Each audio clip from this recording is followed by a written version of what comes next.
All right, let's get started. A preamble. So, the Act Man. We all know him. You may love him. You may hate him. You may think he's just a centrist cuck. Whatever. That doesn't really matter. I will have to say one thing. Most of the stuff that I've seen recently from the Act Man in social media is him mostly pushing back on a lot of the fucking stupid anti-woke, like, troglodytes who are, like, dumb and annoying. And he always, like, correctly points out about, like, um, he's always, like, correct about, like, making fun of those guys and just calling them, like, stupid assholes, because that's exactly what they are. Oh, I've me, Boy Meets Mini. I've also seen this video. Um, I'll be honest, like, it's very obvious and, like, correct to shit on those guys constantly, all the fucking time, because either none of them really care or engage with the media, or it's just like getting engagement outrage bait. Like I've said before in a lot of my previous coverage on stuff, um, the only reason why this is the case nowadays is because of how heavily commodified social media is. That's it.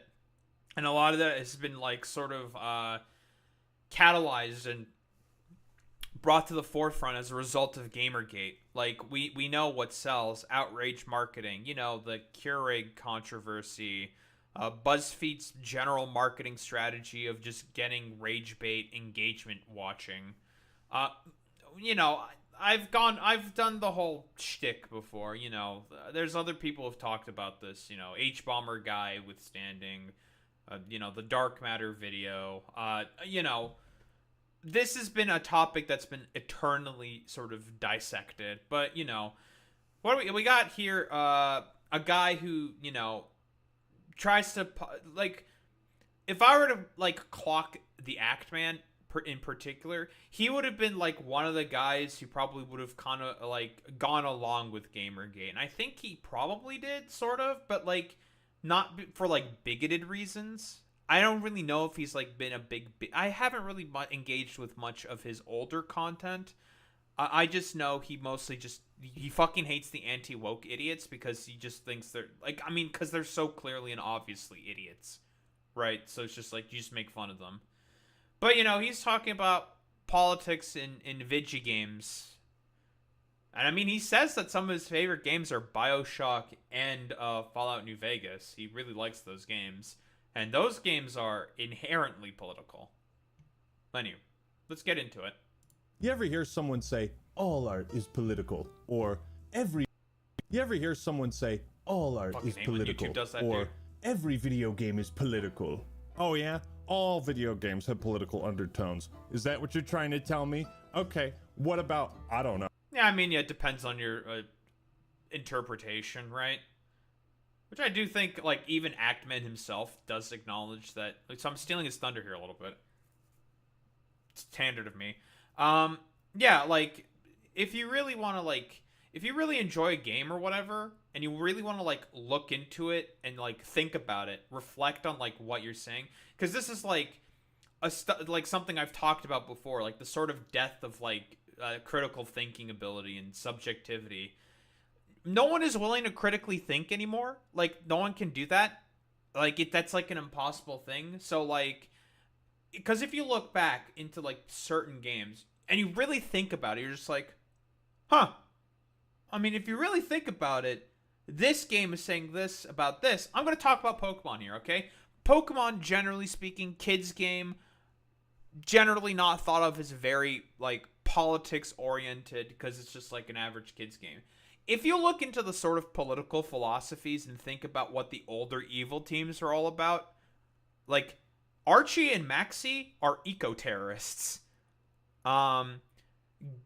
Cyrus is basically, like, he's a doomer with a god complex, who's basically depressed about the existence of the world, despite the fact that he's a billionaire at the age of 27. It is heavily implied that he's very rich at the age of 27, but he's a fucking depressed sociopath. Tells you pretty much the idea that, like, even if you have all that money, all that fucking power, you're not going to be really happy. And then we have, what, Ghetsis. Ghetsis is, well, basically, he's a wannabe king. He's a wannabe... he acts as a eunuch, an advisor to N, but with the express purpose of fomenting a coup to take over the kingship himself and conquer all of Unova. So, Ghetsis is a monarchist. And Lysander is a Nazi. His whole shtick, basically, in X and Y, is that he wants to uncover the ancient weapon in Kalos to wipe out all the undesirables and only leave a world with perfect beauty. You can interpret what you might think Lysander means about that. And then, like, the more recent games, it's just kind of eh. There's not as much to read into it, because it just kind of becomes, like, more silly and cartoony, which is fine. But, like, what? Like, Team Star, they're the main antagonist team. They're just a bunch of bullied students. And mostly the lesson there is, like, bullying is bad. I'm just like, that's true. You know, you're right there, Pokemon. I agree with you. Did I ever battle Lysander on stream? Did I ever play an X and Y ROM hack? I don't think I did. I've battled all the other guys. Cyrus, Archie Maxi, and Ghetsis. I don't think I ever encountered Lysander. Meh. No. Tetris. Yeah, tell me how stacking blocks is political. Well, did you know that the creator of Tetris didn't actually earn a single cent until a decade after its release? Or should I say, good job, he didn't Soviet make a Union. single ruble because Alexei Pajitnov hailed from Russia, and Tetris was created under communism of the Soviet Union. That's right. True. In Soviet Russia, you don't make money from game. Soviet Russia make money from you. So in 1984... I mean, that's more so, like, kind of the fact that the Soviet Union's just, like, a stupid, corrupt shithole. Let's be honest here. Yeah, honestly, it's just, like, it's because I don't really know much about the history of Tetris. I knew that it was made by a Russian. It was made in the Soviet Union first, and it was a big hit sensation. But, I mean, we could... and I think, like, Actman does get into it. You can talk more about IP law. I'm not really sure how IP law really worked within the Soviet Union. I don't know if they had IP law. Really? To be honest? I don't think so. Because everything would have been basically justified as being owned under the state, right? So then they wouldn't need to have IP law. That one I'm not sure about, to be honest. I don't really know. Microsoft, Atari, and Nintendo were all embroiled in a legal battle to acquire the rights to publish Tetris outside of the Soviet Union.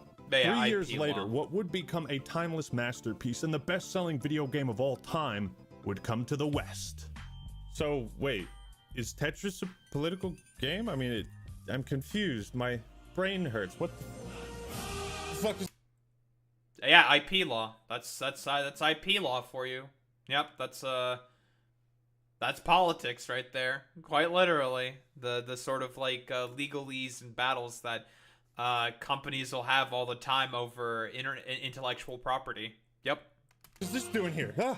I mean, help me out here. Is Tetris political? The question, is this a political game, doesn't actually mean anything, because it's what does the word political mean to you? Well, everyone's answer is gonna... That's a pretty good question, actually. I kind of agree. If I recall correctly, like, people were complaining. What was it? That was like a Call of Duty game where there not much was really... I'm kind of stealing Ackman's thunder here again, because it was a good point that he brought up. Talking about how the Highway of Hell was done by the Russians, when everyone knows it's like, that wasn't done by the Russians. Like, what the fuck is this? And political is one non-white person in art. Well, I mean, that's what the anti-woke grifters say. Actman doesn't believe that. He would say that's fucking ridiculous, which is correct. That is stupid, but yeah. Now, what does that question mean? Be different. But if we want to be boring, the definition of politics is the activities associated with the governance of a country or other area. But in the realm of gaming, it feels like we hear a lot politics of is very politics dumb, out of video games. very important. Stop politicizing video games. Hey, who made those videos?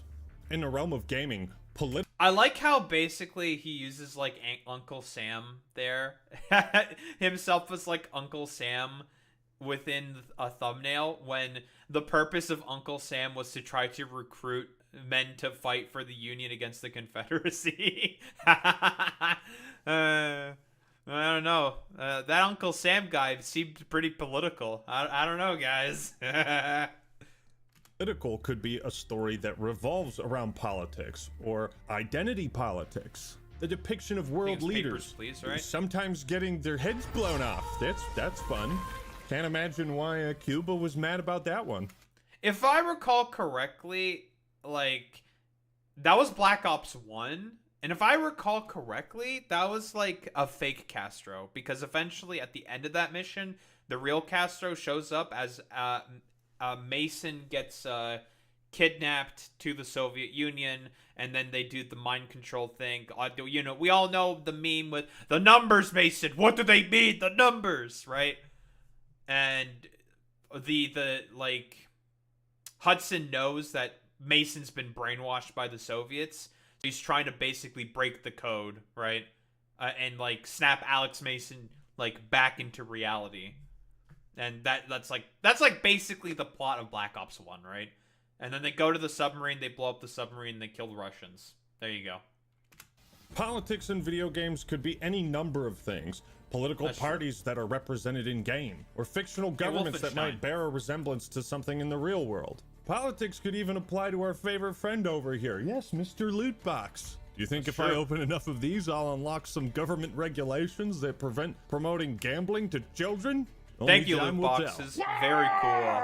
And this topic can cover everything from culture wars past and present, how games and their stories are interpreted to promote a particular message. Is that message worth promoting? Should games have a message? Which ones? How do you tell? What's up, everybody? This is the Act Man here, and today we're discussing what should the role of politics be in video games, within the confines of a game itself and within the culture of the studio that creates it. When does politics or political messaging improve a game, and when does it make it worse? Is it about the message or its delivery? How can you tell the difference? Is all media political? Are you fucking bored yet? This is a massive... I mean, okay, we're being pretty rhetorical here. I mean, it depends. Again, this is like the sort of idea of like subjective thinking, right? Like, you can glean anything, because this is why like the saying all art is political exists to begin with, right? Like the sort of idea that all art is political should not be taken literally, right? Like, it should not be. If you're thinking about it literally, you're doing it wrong, right? It's about being subjective with with like a medium, an art piece, a video game, a sort of cultural signifier, to try to deride and understand particular meanings. Like, because when an artist makes a particular piece of art, you know, we're gonna get into like the ideas with like the Jacob Geller video. Fantastic video. The thing is like, I'll bring up Pokemon again. Is Pokemon an inherently political game? No. Let's be honest, it's not. However, if you get down to the brass tacks and you want to really dive into a particular piece of media, a particular medium, there's a lot of things that can be gleaned from there.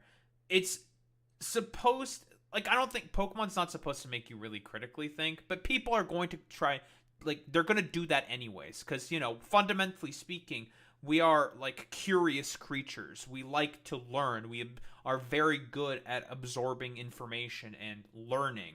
That's, you know, why we ended up on top of the food chain to begin with, right? Because we were capable of forming collectives and were capable of learning. That's like our main shtick. That and opposable thumbs. Our two main shticks. the fact that we are incredibly adaptable and tenacious, and we have opposable thumbs. So, like, the question of is X political is kind of a bit of a misnomer. It's essentially like a question saying, like, hey, like, what do you think?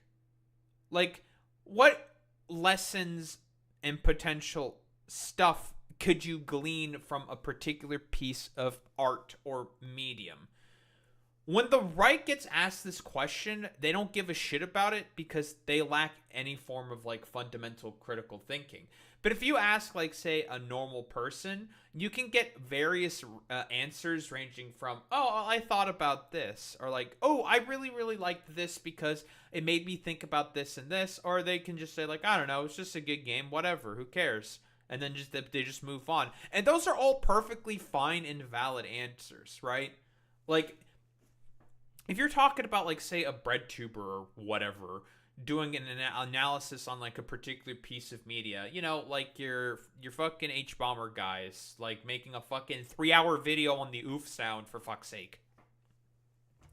You're gonna get, like, into a lot of, like, interesting topics, like, about IP, intellectual, property rights. You're gonna get into a lot of different, like, interesting questions about, like, the behaviors that someone that exists exhibit, like the sort of, like, ethics around, like, copyright and shit like that. A lot of questions that you can get into that you can bite into and engage with. Same thing with, like, video games and stuff. Like, Pokemon is not an inherently political game, like I said before. It really isn't, but there's a lot of interesting lines and tidbits of lore and Pokedex entries that are just like, wait a minute, hold on. There's something you can dig into here. And that's what makes it, like, a really good sort of medium, a piece of art, right? That's what makes art really good. You can just look at it and you just ask questions. The artists had their own intentions with making a particular piece, but maybe the intention of the artist was to make you ask questions. You don't really know. You're not a mind reader, which is why, like, you know, like, all the people who soy out about, like, modern art, are always, like, stupid to me. It's just like, you're just mad that it's making you, like, question convention. Like, yeah, stop being, like, so literal. Just be subjective. Engage in a little bit of critical thinking, right? That's, like, really all that a lot of pieces of art are asking. So, like, that's why I think, like, the question of, like, politics in my video games, what the hell is this shit? It's always a misnomer, and it's essentially supposed to be used as, like, some form of a thought terminating cliche to essentially, like, attempt to shut down discussion about particular pieces of art, which I think is bad. Because art is cool. And there's a lot of things you could talk about. Things that can be thought about. Things that can be dug into. That overall enhance the experience. Topic to deconstruct. And I think I know just where to start. So there's this game called Sex with Hitler, right? And No, don't go. Wait. Not Sex with Hitler. All right. So in Sex with Hitler, Hitler is portrayed as having 2 testicles when historians actually debate this. Why are you leaving? By portraying Hitler with 2 testicles, silly. Fans were upset. All right. Politics and video games. I'm not gonna lie. Here's the thing. That may be like a meme. I would genuinely believe that someone probably got mad about that. The funniest thing about that is that could be true. Honestly, I would not be surprised. Games. Best place to start. So there's this game called Sex with Stalin. In we the love past, Sex with on this Stalin. channel, we've covered how games have been politicized and criticized by various viewpoints and groups. They're too violent. He was trained to kill with Call of Duty and other video games. Shut your bitch ass up! Yeah, that's like the thing from, you know, Satanic Panic, the 90s. What I've described before as like a potential, like a catalyst sort of beginning point for Gamergate, because like I described before in the Dark Matter video, all the sort of like things that led up to Gamergate becoming what it was part of it is because of the rhetoric of like all those dumb fuck Congress people talking so much about wanting to regulate violence in video games. And it's just like, dude, shut the fuck up. Like, you people are being stupid. You know, coming from like the same dipshits who constantly order bombings on like Middle Eastern children. So, yeah, I know. Tomato, tomato, potato, potato. Hey, don't you dare play that Resident Evil 5, you racist. There is only one acceptable response to a white man shooting waves of Africans for an entire video game. No. It's in. Okay, to be fair, with like Resident Evil 5, the part with the African like tribal fucking people is really bad. It like the beginning parts, I don't think anyone are really like complaining about too much. It's the fucking weird tribal fucking sections of the game that people are having a bigger problem with. It's just like, that's a little, I don't know about this one, guys. That's a little risque. But again, when did Resident Evil come out? Resident Evil 5? Oh, it was like in 2009, was it? I don't remember 100%. Resident Evil 5 release date 2009. So pretty much right around the beginning of when developers were making like really edgy video games for the sake of being la edgy or whatever. So they just decided to go with like really fucking over the top ridiculous tropes that looked extremely silly. And I mean, broadly speaking, you look back on, anyone looks back at that, it's just like, wow. They're fucking wild for making this shit. Jesus. Devs went crazy back then. Yeah, exactly. You know, Anita Sarkeesian video was standing about her problems with the damsel in distress. It was a good video, though, actually. Africa. But whenever video games are blamed for some societal woe, it's usually a desperate tactic to shift the blame away from whatever the real issue is. And today we're going to do something different. He is correct We're when going he to says discuss that, by politics the way. in video games. That's right. But let's go back to Tetris real quick, because none of the game's history or involvement in politics affected how fun Tetris was. That's true. Clearly, this was a game that transcended nationalities. Many of you likely never considered if Tetris was political, because that sounds really fucking stupid. On paper, we can't say every video game is political, but you can find deeper meaning in something if you look hard enough, and Tetris is proof of that. Like, did you notice the Moscow Kremlin at the start screen? How the fuck did I never see that before? With that being said, doesn't it seem like an injustice that Alexei was never properly rewarded for his innovation? One could look at this.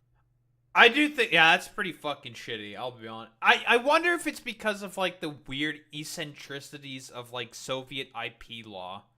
And then it got ported over to, like, the West. And then there was, like, probably some, like, weird legal bullshit that got in the way. I'm curious, let me see that, like, what's that, like, header again? Doesn't it seem like an injustice that Alexei was never... Tetris creator Alexei Pajitnov initially received no royalties for the game. Okay. Millions of copies of Tetris have been sold since the game's creation in 1984, but the Russian creator behind it had to wait until an early deal expired to cash in. Oh, excuse me. To cash in. I wonder, yeah, I think that's probably like some fucking Soviet law bullshit. Maybe because the money was like, it was like sanctioned to not be able to go to Alexei Pajitnov, because then it would end up back in somehow into the coffers of the Soviets. That's like the only thing I can think of. There has to be some weird fucking bumblefuck weird shit. Honestly, that probably happened with that. Like, that's something that could be an interesting thing to look into, to be honest. Properly rewarded for his innovation. One could look at this story and I'm gonna come blame to the conclusion IP law in that, the Soviet well, Union. Communism has some issues. You don't say! While there are no overt political... But the Soviet Union wasn't... Okay, I mean... I don't want to, like... Okay, because I could be saying this, like, fucking constantly. The Soviet Union wasn't communist. It really wasn't. But again, this is like the accusations of like the the dumb fuck centrism coming out, I guess, for lack of a better term. But yeah, I mean, whatever. They were a feudal state. Honestly, I think that's like pretty fair to say. They still had serfs and peasantry in the Soviet Union. Let's be honest here. That shit was not fucking communism. If that boy Mark saw the Soviet Union, he'd be fucking rolling in his fucking grave, saying like, "Oh my god." Like literally like the image of like Dan Henschel with like the Marx beard of him saying, "My students are all morons!" Just like continuously, like that image is like plastered in my head every single time. Messages in Tetris like BioShock or Deus Ex, it still serves as a Tetris blocks. In a communist society, we're all just building blocks, pieces of a greater whole, if you will. We have no power or agency on our own, and it's like we're controlled by some mysterious force that forces us down. And it's only when all the pieces work together as a commune that any progress is made, that we have any value. One block out of place and the whole thing crumbles. Tetris is a game about falling in line. Get back to work. I mean, you can very easily make that comparison to corporations, right? You don't have freedom in a corporation. If you're working for a private company, you think that you can voice your opinions as to how and when and what work can be done? No. You do what your boss tells you and you fall in line as a good little worker bee. Yeah, if you do that, you get fucking fired. And guess what? You don't have a job. You can't fucking sustain yourself. This is why I say like the Soviet Union wasn't a. It's not communist. It just isn't. Like they took the moniker and the name of it, but it was like a perverted like bastardization. Like literally, that's why even Mao started to split from the Soviet Union, because he's just like, oh, dude, literally, like, this shit is just a fucking whack job. Like, this is a complete perversion from what, like, Marx and Lenin would have wanted. Like, fuck this shit. And then he cut ties with the Soviet Union, like, pretty soon after, like, the PRC was established. Hilarious. This type of analysis is part of the fun of what we do here on YouTube. Why do you think the Game Theorists is a channel that's gotten so popular over the years? I miss Matt. A lot of this stuff comes down to interpretation. I look at this guy from Ace Attorney Spirit of Justice. You know what his name is? Paul Atishin. Wait, keep politics out of my Ace Politician? Attorney games. What the? How tiresome. That's why they call him the Prophet of Truth, because that's all he spits. Sometimes politics can add a whole new dimension and level of intrigue to an existing universe. In Halo 2, I honestly wish we got to explore more of High Charity before it's taken over by the Flood. This gigantic mushroom-shaped space station where a conglomerate of alien races all work together. It's kind of interesting that you see these like elite congressmen in the stands at the start, and then later on they're fighting in the Civil War. How did all these alien races come to work together? Why are the brutes suddenly shaking things up? Tell me more Great about Schism. the Grunt Rebellion. The taming of the hunters. I think there is extra Halo media out there that talks about the Grunt Rebellion. It's like basically the Grunt Rebellion, if I recall correctly. The Grunts got introduced into the Covenant not long after the Jackals or the Kig-Yar. And they fucking hated each other from like the onset. They both fucking hated each other, the Grunts and the Jackals. And so because the Jackals are fucking assholes, basically, like they were pirates and slavers before being inducted into the Covenant. They loved bullying the Grunts, and they would just do anything possible to torture them. And the Grunts eventually saw that, yeah, everyone treats us like shit and no one fucking likes us. So, like, we're just going to rebel because we just keep getting treated like shit. Excuse me. We just keep getting treated like shit by everyone. And there are billions of us in comparison to them, which is true. there are like grunts grow very quickly. They have a very like quick gestation period, and they grow really fucking fast, which is what makes them like pretty much ideal cannon fodder, for lack of a better term, because their cycle of life is very, very fast. So, you know, you can just throw them in there. It's just like, whatever, just go. Just go, do your thing, whatever. Try not to die. Blah, blah, blah. They came to the realizations, like, there's a lot more of us than there are of them, and we know how to operate heavy weapons. Like, we know how to use, like, fuel rod cannons and shit. So, yeah, why don't we just try to rise up and, you know, say fuck over the Covenant. It got so bad that the Covenant, the prophets, were just like, okay, we need an arbiter to take care of this stuff. And the arbiter is put in only in the most desperate of situations. So it got that bad in High Charity. Like, from what I understood, the elites, they were getting their fucking asses handed to them because there were just so many fucking grunts. There's too many of them. Grunt rebellion. Were it not for the Arbiters, the Covenant would have broken long ago. The politics of the prophets in Halo 2 and their quest for power and dominance through religious dogma is the driving force of Halo, at least the plot, and it's the basis for their great journey. So exploring the politics of the Covenant leadership objectively deepened the lore of the Halo series and was a net positive.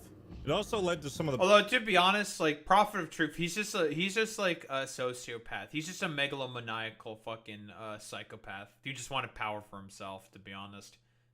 That boy could care less about the religion. Best fucking drama and dialogue you've ever heard. Tartarus, the prophets have betrayed us. No, they never liked you, buddy. But you know, Nintendo doesn't really do political games, do they? Right, Reggie? Making political statements are for other people to do. We want people to smile and have fun when they play our games. And he's right. Games don't have to make a statement, nor should every game be expected to. Although, Super Mario Sunshine has quite the statement to make about climate change if you really think about it. There used to be more sunshine, and now we have all this goop everywhere. Fucking Bowser and his dumb amusement park polluting the sky with greenhouse gases. Why is the government of Isle Delfino arresting Mario and not Bowser? What the fuck is this, kangaroo court? Is this really the best place to go on vacation? Okay, I'm sorry. But We're being making a little game silly. about We're doing a little war, trolling. specifically modern warfare, are the creators... Although, honestly, let's be honest, Mario got jailed for no fucking reason. Let's be honest. It was bullshit. His trial was complete fucking bullshit. Creators obligated to include some kind of message or theme? No! Nope. Just follow your passions. Make what you want and what's most entertaining. But, if you're gonna cover, like, real history, you gotta try to respect that. The cold hard truth is that I don't give a shit whether or not a game has something to say, as long as that is part of the entertainment. If it detracts from that and I'm being lectured, then I tune out. Call of Duty has always been controversial for its ruthless depiction of war, politics, and you know what? Sometimes America is the bad guy.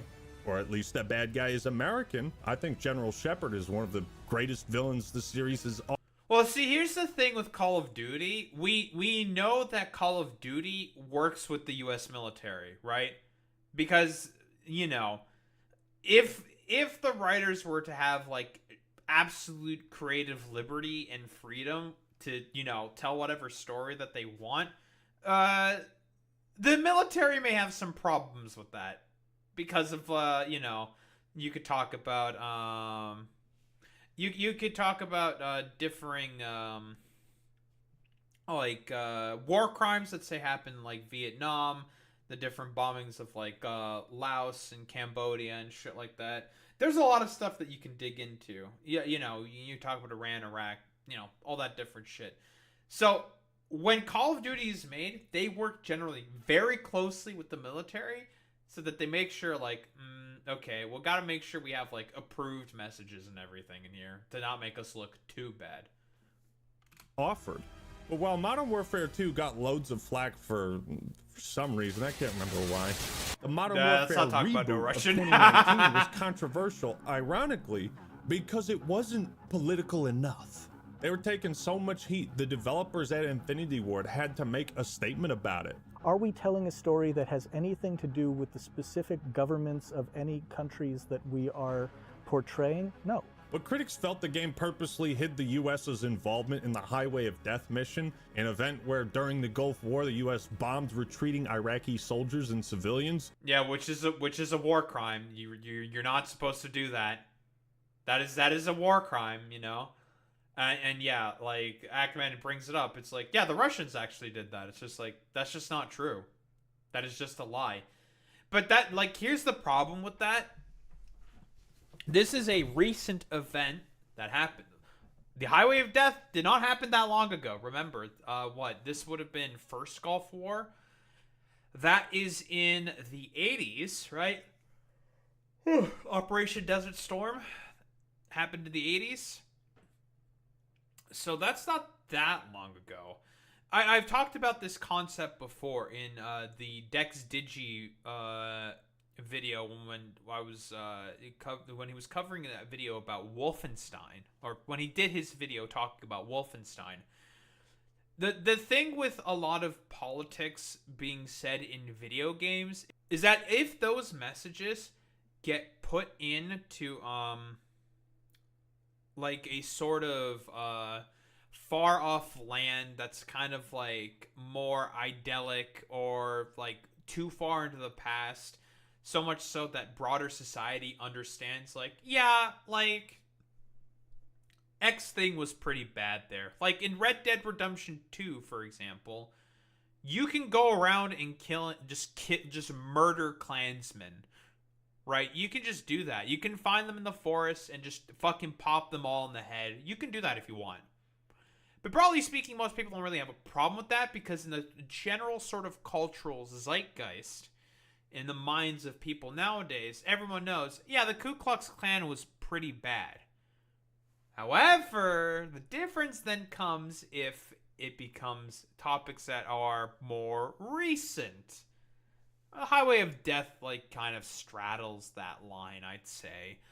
Where, basically, you have... If you take up a mirror and reflect it right back in the face of someone, and they begin to sort of have to think and immediately are put into a position where they have to reflect, and they'll be like, oh, fuck, wait a minute. Like, one of two reactions can happen. Either they think about it critically and say, like, wait, well, hold on. Is what we did bad because of what's being expressed within this medium? Maybe, probably. I don't know. I'd have to think about that more or whatever, or look into that. And they can come away with the conclusion of like, yeah, that was pretty bad. Or, actually, I don't think it was as bad as it was. Which is an option that can also happen. Right? Or you can get the second option where there's just a backlash, right? Like, you're unwilling to be able to do that critical reflection and thinking. You're unwilling to be subjective. Like I said before, the death of subjectivity. People are completely and wholeheartedly unwilling to critically think anymore. And, you know, I've talked about all of the various complicated reasonings as to why that could be the case. To keep it pretty short, thank you, Reagan and Thatcher. You two fucking sons of bitches. So, generally speaking, like, it's kind of become this sort of idea where it's just like, well, are people going to think about a particular topic? Or are they going to just be like, oh, hold on, wait a minute. This is just like a portrayal of myself and a thing that I believe in, and someone's making fun of it. I fucking hate that. And I mean, again, with a lot of like the historical realism sort of aspects, I also apply that sort of like similar frame of analysis. Because a lot of people will talk about historical realism as a form of like thought terminating cliche, where it's just like, oh man, you're having like a queer relationship in my video game during this timeline period, even though there's like plenty of historical evidence to suggest like, yeah, there were like queer sort of like identifying people and in this culture at this time. Looking at you, Assassin's Creed Shadows dumbasses. Like, we all know about the Zane sent me like the name of them, of the non-binary Japanese who were extremely popular. There we go, the Wakashu, which was male romance in Edo, Japan, right?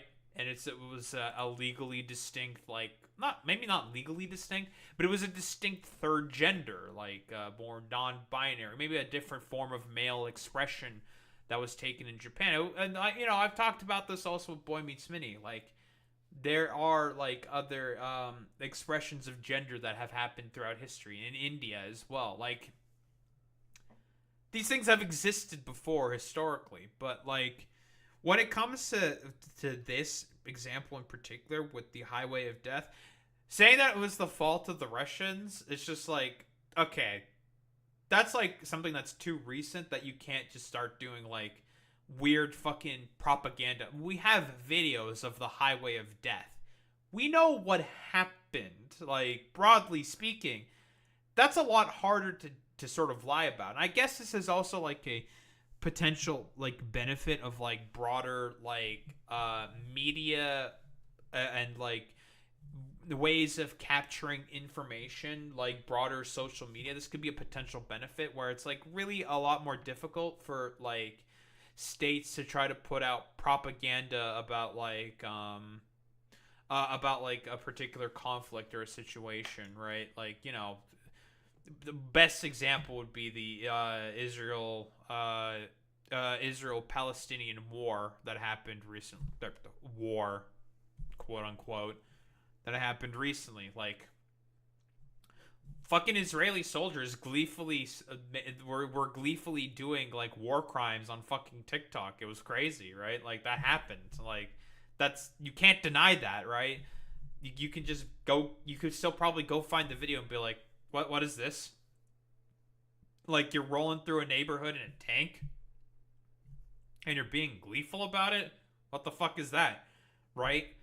So, yeah, like, the sort of idea where it's like, when it comes to, like, historical contexts, it depends on how long ago it was, and, like, sort of how well recorded and documented that sort of particular, or that sort of, like, particular, event or idea or historical, like, sort of tidings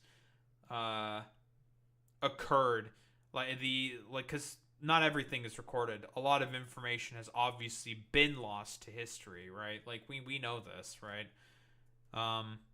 So, like, trying to get away with this in particular is just like, what are you trying to do here? Like, we know this happened. Like, we have recorded video. Like, come on now.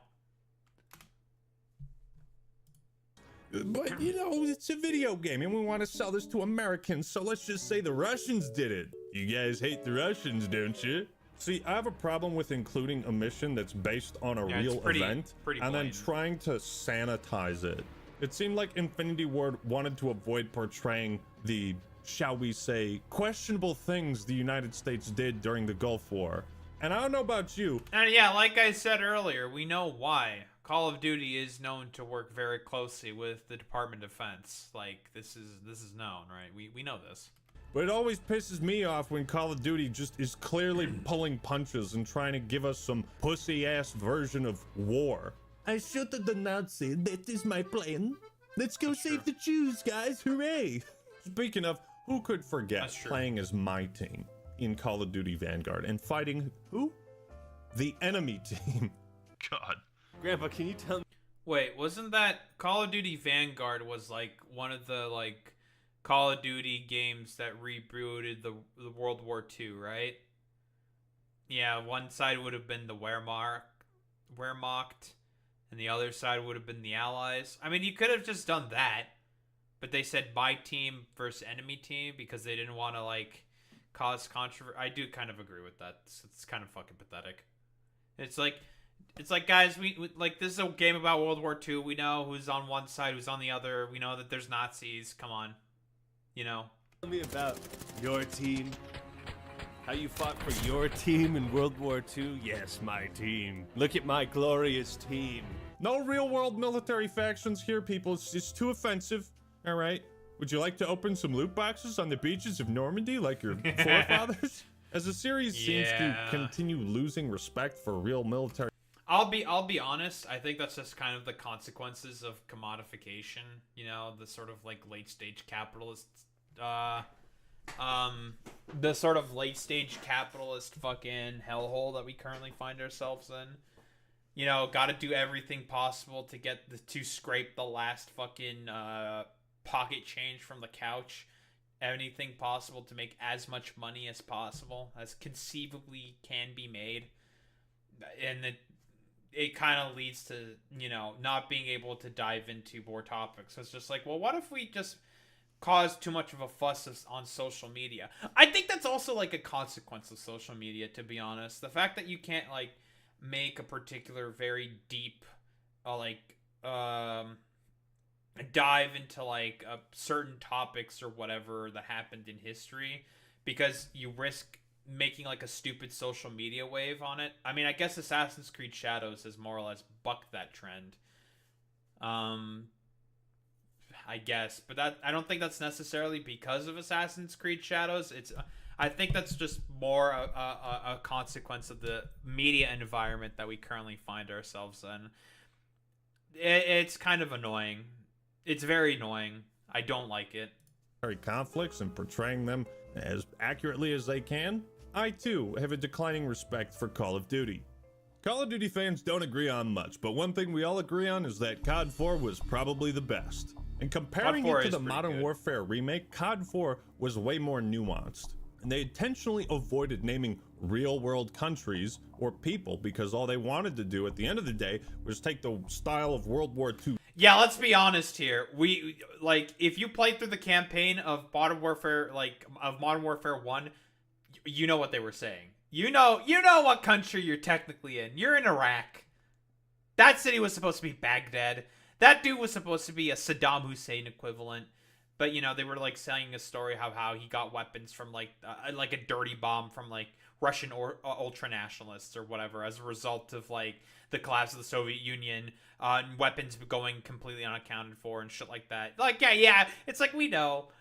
And we all know that it's, like, it's ridiculous and silly, right? Like, it's silly, it's goofy. But we know, like, that was supposed to be a reference to, you know, WMDs in Iraq. But, like, when did Modern Warfare 1 come out? It's 2007, right?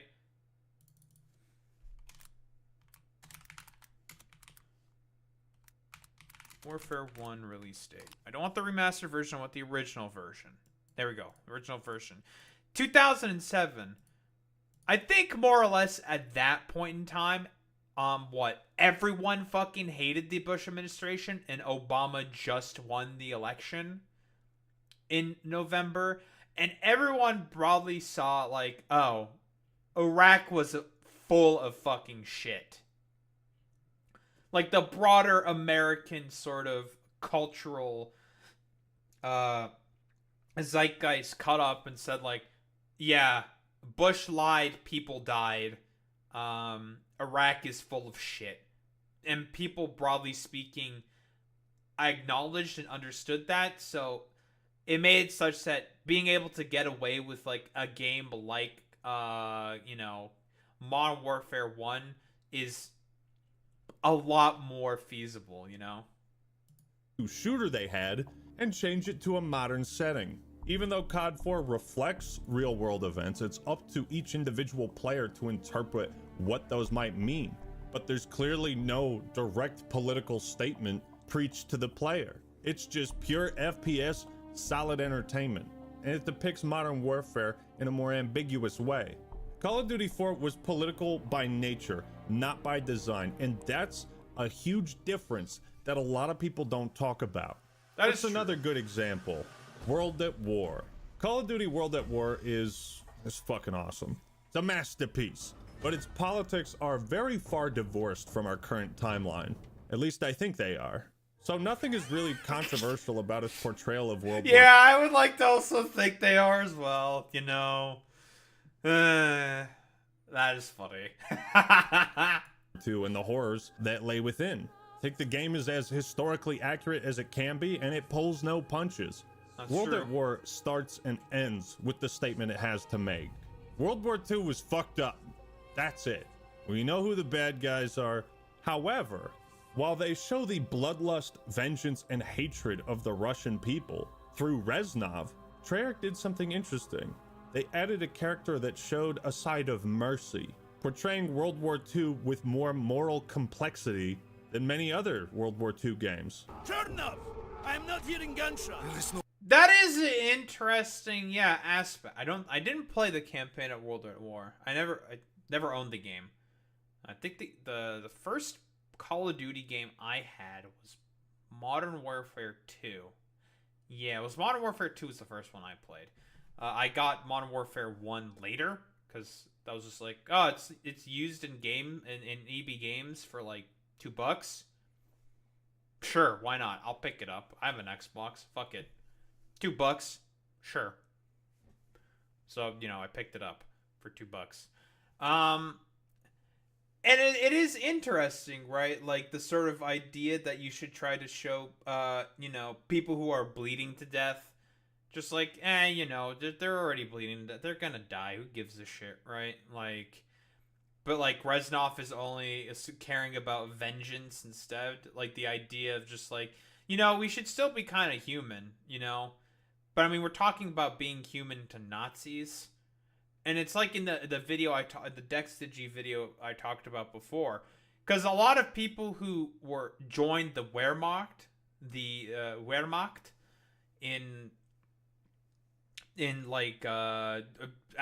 during World War II, most Nazi soldiers were conscripted and are forced to have to go into military service, right? Like individual people are incredibly complex. Some of them are genuine fucking monsters. A lot of them prefer to just keep their heads down and sort of just go about their day-to-day. And a lot of them really do not like what's going on, but are going to be too cowardly to say. They're too scared to do anything about it. And then, there's going to be actual resistance groups. There were still resistance groups that existed in Nazi Germany. They had to play very discreet, obviously, but they existed. They did, broadly speaking, exist. So, like, the idea of, like, being merciful to, like, Nazi soldiers who are, like, supposed to be the worst, and not immediately just blindly wanting to just take vengeance. It's an interesting dichotomy to present. It's interesting. It's interesting. No point, Sergeant. They are already bleeding to death. Then maybe our friend will help them bleed faster. The Nazis are bad, but are we going too far type shit. That's why Chernov and Reznov act as your moral guidance through the Russian side of the campaign. And the decision is on the player on whether they carry out Reznov's vengeance or embrace Chernov's mercy. And you get slightly different monologues from Chernov's journal depending on your choices. His bravery on the battlefield is beyond question, but he has also shown mercy amidst the brutality of the Red Army. His merciless brutality defines him only as a savage, just like the rest of the Red Army. Now, as an American, we all learn about in school how communism is, well, kind of bad, which it is, but it's interesting then that between the American and Russian campaigns of World at War, American fans overwhelmingly prefer the Russian side. Reznov is just the coolest, for starters, and he's in Black Ops 1. But more than that, the story where communism wins and the Soviet flag is hoisted atop the Reichstag is portrayed so fucking well, it makes you patriotic for a foreign country that doesn't even exist anymore.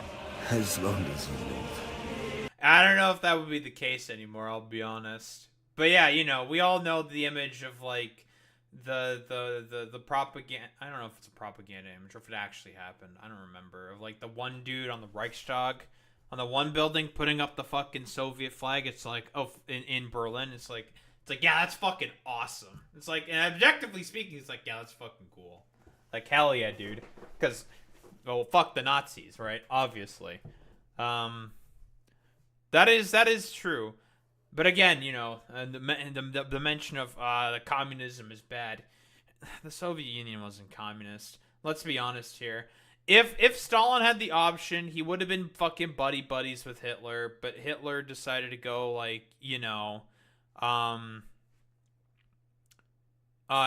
basically, you know, Hitler went full fucking schizo, cared more about his ideological predilections, and went ahead with Operation Barbarossa, because of course that was going to happen. Happens every time with every fucking fascist sort of state. They collapse in on themselves, do terrible, stupid decisions. You know, I only say terrible, stupid decisions in a sort of tactical perspective, I guess. And do things that are incredibly inadvised because of their own ideological predilections, which is why they always collapse in on themselves. What's up, Reza? I remember watching this documentary what explored how, I can't remember the exact name, but this one panzer division with young men, and they were brutal as fuck. Oh yeah, like eventually, like the Nazis just resorted to, like, they were so desperate for soldiers that they started like putting in children, like 14-year-olds and shit, were eventually being sent to the front lines to fight in war. It's same with like old men, right? I don't know if that's like, I mean, that would have been very, very late in the war, like as Germany was getting invaded. So that would have been about 1944. When that happened in particular. But yeah, that was shit that did happen back in that was shit that did happen back in the day. So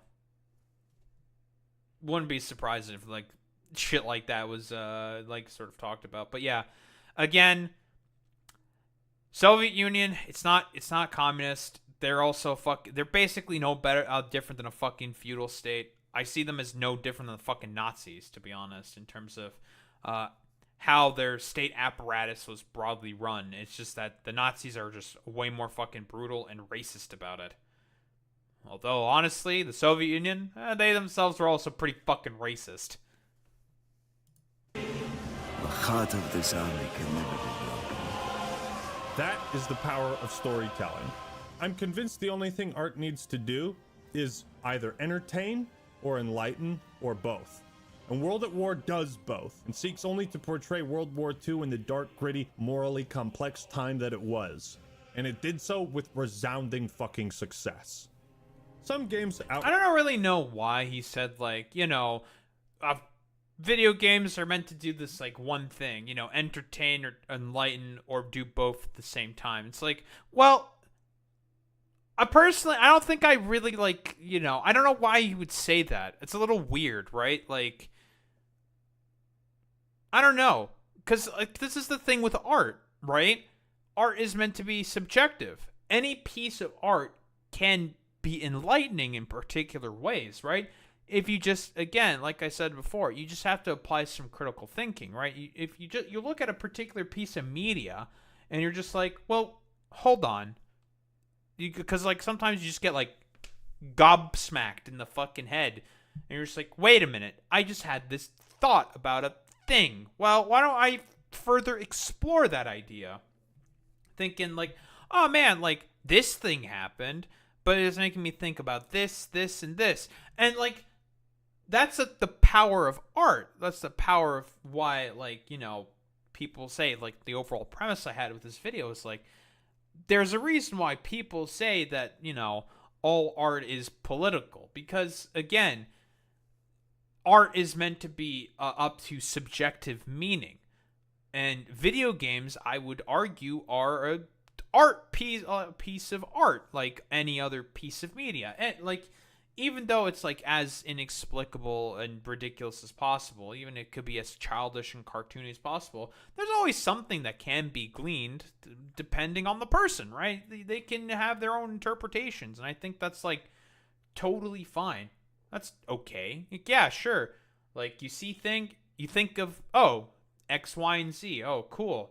Hell yeah. And, you know, maybe someone else thought of A, B, and C when they saw the medium. And, you know, you can have a talk about that. And, like, maybe you come to, like, a greater understanding or something. You know, like, Jacob Geller video withstanding. You know, yada, yada. Right, promote an ideology. Others avoid talking about that shit at all. And very few games make it their mission to critique a specific ideology. Ladies and gentlemen, allow me to introduce the man of the hour, Andrew Ryan, who is here to ask a question. Is a man not entitled to the... But yeah, I don't know. Like, I don't really agree with this sort of idea that, like, some games try to avoid being ideological. Everything has, like, a particular ideology. Like, the sort of, like, centrist idea, like, this is where I'm probably going to mostly criticize here. The sort of idea that, like, nothing is being said is also a statement in of itself, right? Those, like, centrist types who basically say, like, well, why are you saying that everything is political? Well, I don't think that everything is political, when it's just like, well, that's just not really true now, is it, right? That in of itself is also a political statement. You're essentially saying that, like, you are okay with the status quo. And, like, you know, that person can protest that, saying, like, well, I don't actually agree with that. I don't like the status quo. It's like, well, then why would you say that, like, come at me with, like, the criticism of, like, why do you make everything political? Why do you, like, put things in those, like, in that sort of lens? It's like, well, because, like, it's important to be, like, aware and, like, understand these, like, sort of ideas, right? How, like, particular messaging can be put into certain, you know, like, mediums. And if you just say, like, you just want to be, like, completely, like, blank-faced about it, you're essentially saying, like, you're just okay with, like, the current status quo. You're just okay with how things are because, you know, you're not really too affected by it. It's like, that in of itself is a political statement, right? There's always something that's said within art, whether it's on purpose or subconscious. Some people interpret things differently, like you said. Yeah, exactly. Like, it just... That's why, like, the idea of trying to put, like, a hierarchical, literal purpose on all art is impossible. You can't do that. That's what the Nazis try to do. That's what fascists always try to do. It's just, like, that just doesn't work, right? Like, art is what you make of it. The artist has a particular idea and interpretation of what they want a particular thing to mean, and then you get your hands on it, and someone else can think of something else. And that's fine. You people can get together and talk about it. And, like, hash it out, or yell at each other about it. Who the fuck cares? Whatever. Sweat of his brow. BioShock is unequivocally one of the greatest FPS games of all time. The concept and art direction alone are, it's just fucking perfect. They really got to make a TV series or movie out of it. This is quite literally the game that started the debate on whether video games could be called art. Personally, I think the conversation should have started with Halo 2, but that's just me. BioShock is in fact I don't disagree with that opinion. There's a lot of really cool stuff that you can go into, like, Halo 2. I mean, people think of Halo 2 as, like, a big dumb FPS where you just run around killing aliens, but Halo 2 was where the story and the plot of Halo really started to pop off. And the cutscenes even back in the day were just great. Yeah, sure, it's, like, whatever, quality of, like, the cutscene graphics, whatever, that's all withstanding. It's more about the storytelling, the writing there, and the writing there is very, very good. To the novel Atlas Shrugged by Ayn Rand. Now, in the book, the United States has become a dystopian hellhole burdened by endless laws and regulations that restrict people's ability to be entitled to the sweat of their brow. The book discusses the morality of pursuing your own self-interest, and it's a rejection of altruism. Yeah, we know about Ayn Rand. She's a fucking idiot, you know. The poster child of, like, libertarian, like, right libertarian sort of, like, incompetence, let's be honest. Like, man, she's entitled to the, you know, to the sweat of her own brow. Yet she was on, like, fucking welfare, like, the whole time. Because she was a refugee, if I recall, from Warsaw Pact country, I believe. And that's where she eventually became a vehicle, a vestige for pushing like sort of libertarian ideology. She was quite literally used as like a propaganda mouthpiece. It is what it is, right?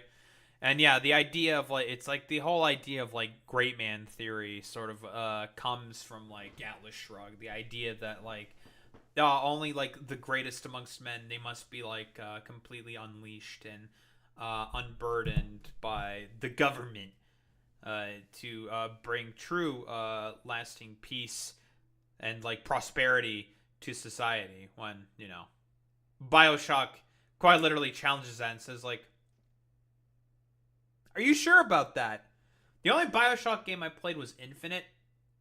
I need to play the other BioShock games, to be honest. I have them downloaded. I could play them on stream. I'd probably play BioShock games on stream. Fuck it, why not? Yeah. BioShock's really good. I think BioShock's a pretty good game. Helping others in need instead of only looking out for your self-interests. Ayn Rand promotes the idea that capitalism, when taken to its most extreme, is the ultimate system of freedom and productivity. Regulations and wealth distribution are forces that restrict the most gifted minds and their ability to innovate in our society. Yeah, where have we heard this asserts before? that it is these great minds in society that keep it moving, the innovators, the intellectuals, and entrepreneurs. And if their talents are restricted, society crumbles because so much hinges on the intellect and mind of so few. Her ultimate point was that when individuals are allowed to pursue success without any restrictions, regulation, or government interference, society thrives. And that's exactly what happened in Rapture. Yeah, Rapture, yeah. So Ken Levine, director of BioShock, looked at Ayn Rand's argument and said, you can make this like, yeah, it's the idea behind great man, like I described earlier, great man theory, like, you know, and the sort of like consequences of like, it's like, well, what if we really put that to the test? You have places like all the authoritarian countries that you could list below, right? The standard hits like, you know, the Soviet Union, Nazi Germany, or the People's Republic of China. We all know this sort of like conclusion, because Ayn Rand should technically speak, she should be a big fan of the Soviet Union, but she isn't. It's a little weird, isn't it? Because like, quite literally, the Soviet Union is a reflection of her ideas and theories. It's just like, instead of like individuals being the main benefit, it's the party that's the main benefit. I've said this distinction before with like the communists that have you know existed before. They're full of shit, obviously, but you know. I bet. Let's put your theory to the test. Let's see if this works. Spoilers for BioShock, it did not work. These sad saps. They come to Rapture thinking they're gonna be captains of industry. But they all forget that somebody's gotta scrub the toilets. What an angle, Dave. From what I recall correctly in like follow-up interviews, I think was it Adam Levine that said like, yeah, we didn't exactly do a perfect interpretation. It wasn't a perfect job, but you know, I think it came out pretty well anyways. Because again, like the problem with like the profit motive in of itself, because this is still a game that needs to make a profit, right? You have to be very subtle about it, but not too explicit. And the thing is with like shit like Ayn Rand is that it's really easy to sort of like critique like libertarianism as an ideology in of itself. Because a lot of libertarians nowadays are like, let's be honest, like cartoon characters. They're very silly. Honestly, I'd even argue if like, do many of them even exist nowadays? I don't even know, honestly. Especially in like America with how it is now. But it mostly becomes like a question of like, you know, are there like particular interpretations? There's like been like God knows how many probably BreadTube video essays about this game in particular, this game series. Who the fuck knows, honestly. A lot of lefties like dissecting BioShock in particular. But where's I going with this? But yeah, like overall, like, Ayn Rand would have probably been a big fan of all the authoritarian countries throughout history. Like, quite specifically, she would have to be, but we all know with, like, right-leaning libertarianism, it's not... It's an ideology that's, like, basically all over the place. It's not really, like... you put it under the looking glass for, like, even 3 seconds, it's not consistent whatsoever. Like, yeah, dude, if we concentrate more and more power and wealth to the smaller and smaller few, clearly, that means everyone will have the freedoms and liberties. It's like, yeah, sure. And then you go up to them to,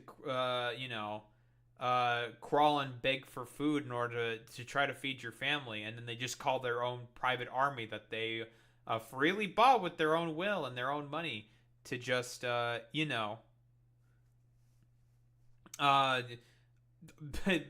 to suppress your desires for wanting to get a little bit more food, because if you were to get a little bit more food, it would cut into their profits. That's not ideal. I don't know her, but she sounds interesting. Ayn Rand is like the poster child of like the most fucking stupid, idiotic, like, morons on the internet, to be honest. She is very dumb. If you go through Atlas Shrugged in of itself, like, you can even see it within the book. It's just like, yeah, she's just full of it. But because she was mostly just, like, used as, like, a propaganda mouthpiece. Because, again, she ran from the Warsaw Pact, was a libertarian, and then, used it to essentially put out, like, propaganda. Let me see. Where was she born? Yeah, she was born she was Russian. And calling her a philosopher is silly at best. But yeah, she was a Russian. I thought she was from the Warsaw Pact. I guess she was born in Russia. They gave me. I hand these mugs a cot and a bowl of soup, and they give me their lives. We all know what happened in Rapture. They find a magic sea slug that gives them superpowers through a genetic substance known as Adam, but then they all get addicted. The sea slugs are limited, so some genius German scientist is like, hey, wait a minute, we can just put the slugs in orphan girls and they'll continually produce this miracle drug. And they'll be able to recycle it. And oh, by the way, Little Sisters were a metaphor for stem cell research and the morality of, using unborn fetuses in scientific experiments. Now, it's one thing to agree or disagree with either Ayn Rand or BioShock, but the whole point is, like, understanding what things mean. And much like Tetris, without knowing the political inspiration for BioShock's story and universe, you can still enjoy it like any other game, and be totally immersed and enraptured in the world of Rapture.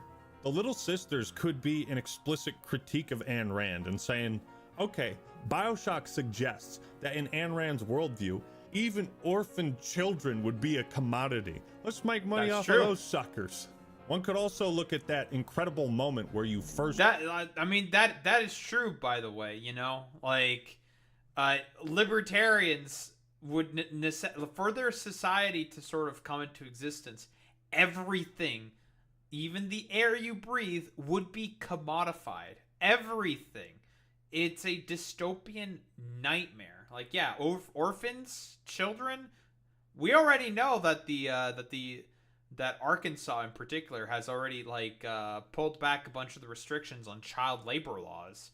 Child labor is back on the menu in the U.S., for example.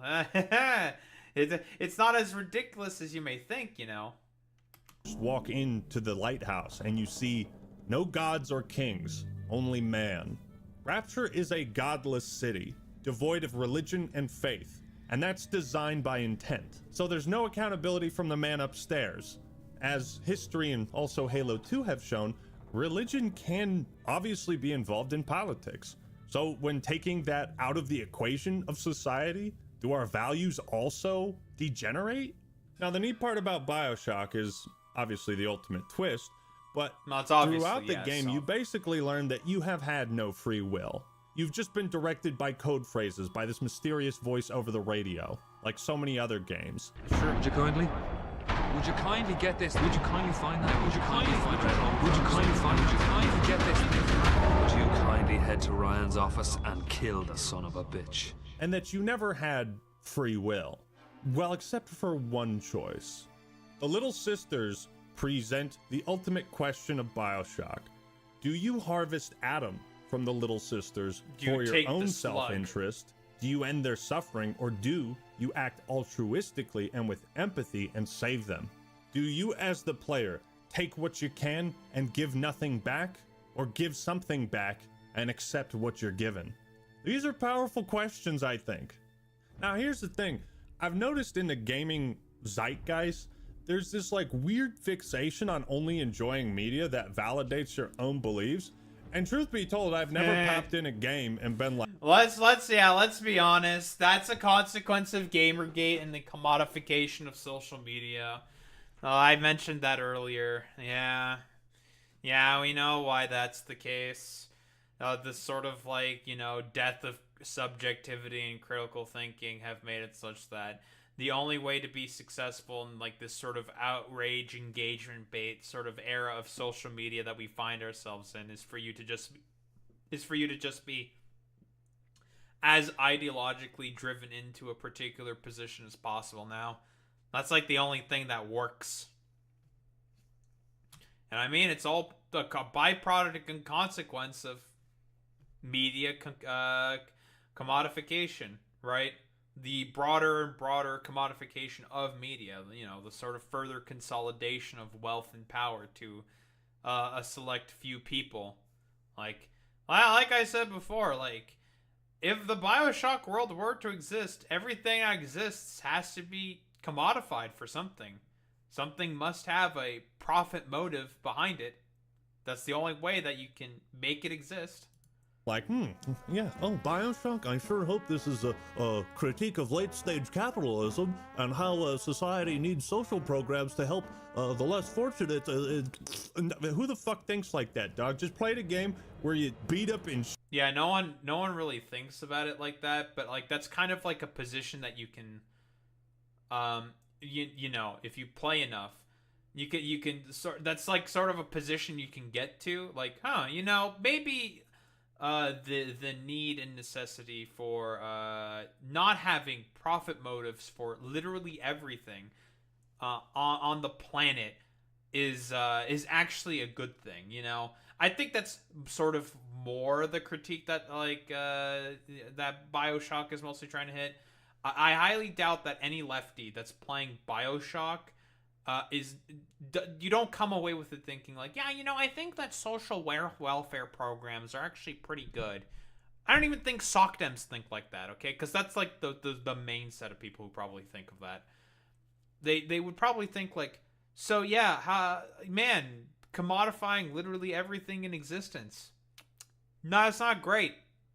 And they'll think like, yeah, it's cool to like beat up, the big daddies or whatever, like beat up the underwater scuba diver man. But like, here's like the fucking problem with like what the position that Actman is sort of like saying here is like, that's kind of like the position that a lot of like stupid anti-woke types have, saying like, shut the fuck up, no one cares, just shut up and play the fucking video game, you fucking lip cuck or whatever. I don't think that's like necessarily, I don't know if that's like intended or whatever.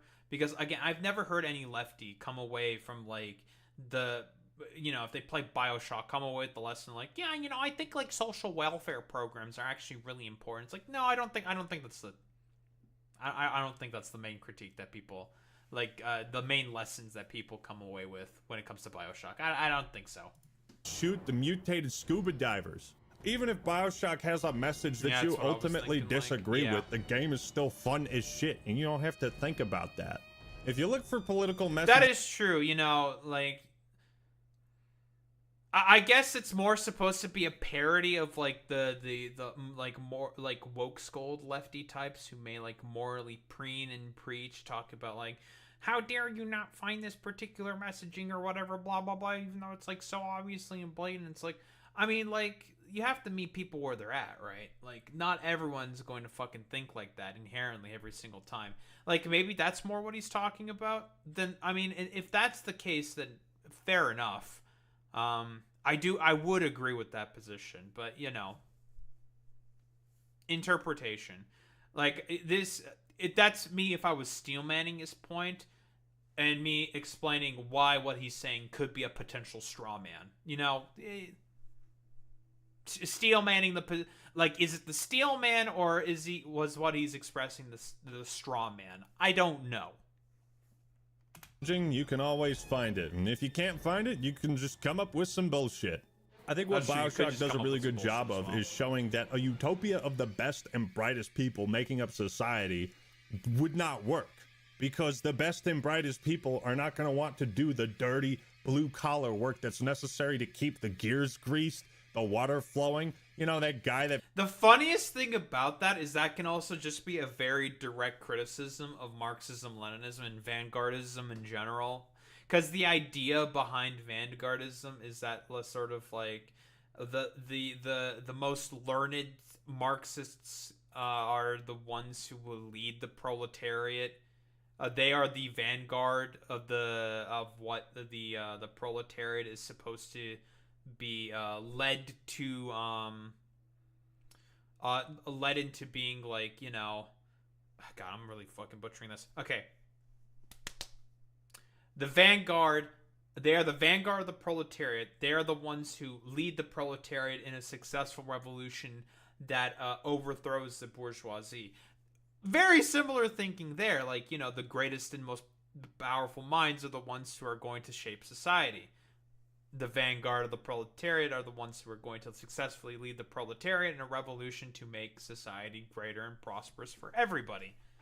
Well, you know, it's not 100% analogous, but it is very, very comparable.